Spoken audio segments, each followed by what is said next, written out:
तो वहीं दूसरी ओर केंद्रीय मंत्रिमंडल की बैठक में कई महत्वपूर्ण फैसलों को मंजूरी दी गई है। केंद्रीय मंत्री अश्विनी वैष्णव ने इन निर्णयों की जानकारी देते हुए बताया कि ये कदम देश के बुनियादी ढांचे, कर्मचारियों के हितों और औद्योगिक विकास को गति देने के उद्देश्य से लिए गए।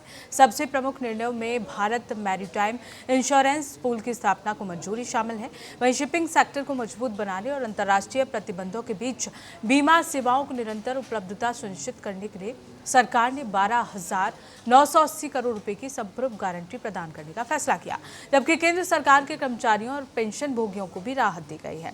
महंगाई भत्ता और महंगाई राहत में 2% बढ़ोतरी की गई, जिससे ये 58% से बढ़कर 60% हो गया है। ये वृद्धि 1 जनवरी 2026 से प्रभावी मानी जाएगी।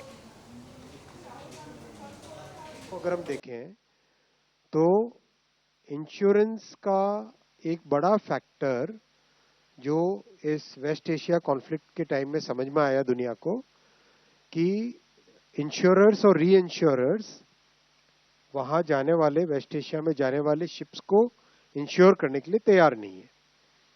तो इसमें ये शिप ओनर है, उसके पीछे इंश्योरर और उसके पीछे री इंश्योरर और उसके पीछे सॉवरेन बैकस्टॉप। अगर इस तरीके से देखें तो ये व्यवस्था की गई है इस प्रोग्राम के तहत। करीब 12,980 करोड़ रुपए की सॉवरेन गारंटी का एक फंड क्रिएट किया जाएगा जो कि मैरीटाइम इंश्योरेंस के लिए रहेगा।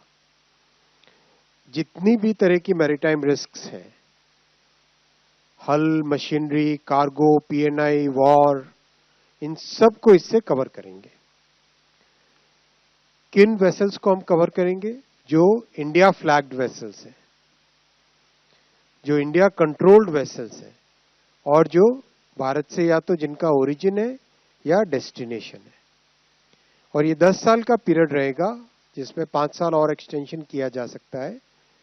वो इसमें 2 टियर्स हैं। एक टियर जो शिप ओनर्स हैं और दूसरे जो ऑयल मार्केटिंग कंपनीज हैं, ओएमसीज हैं, वो लोग एक म्यूचुअल रिस्क इंश्योरेंस का एक फंड वो लोग कंट्रीब्यूट करेंगे और उसके पीछे जीआईसी और भारत सरकार, वो दोनों जीआईसी री इंश्योरेंस, वो दोनों मिलके उसको बैकस्टॉप करेंगे, उसके कंप्लीट री इंश्योरेंस को और ज्यादा उसमें मजबूत करेंगे। बहुत बड़ा इसका लाभ होगा। सबसे बड़ी बात जो हमारी डिपेंडेंसी फॉरेन इंश्योरर्स पे है वो इससे कम हो जाएगी।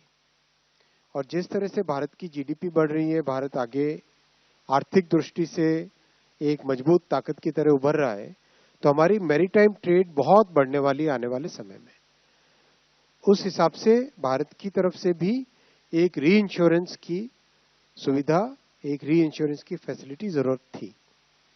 अभी री इंश्योरेंस प्रैक्टिकली एक लंदन में और दूसरी स्विट्जरलैंड में, ये 2 जगह पे सारा उनका फोकस है। वहां से बाहर निकल के भारत एक उसमें जुड़ेगा।